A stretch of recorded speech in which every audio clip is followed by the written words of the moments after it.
повторно, драг мој пријател, дојде до тебе. Затоа што не сакаш да работиш со луѓе. Полесно ти е да имаш црв, имаш рак, кој што дозволуваш да ти го расипува тимот, затоа што не сакаш да работиш на себе. И еве каде е успехот. Успехот е секогаш од другата страна.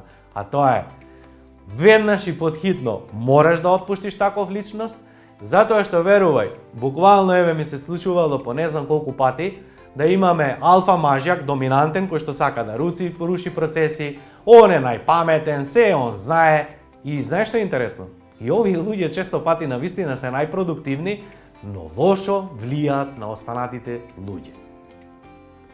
И еве ја поентата што правиме со нив. Најчесто кога ќе ги отпуштат ваквите, фирмата процветува вака преку ноќ. Отеднаш луѓето се мотивирани, отеднаш како да им паднал терет од грб. Отеднаш сите се насмеани.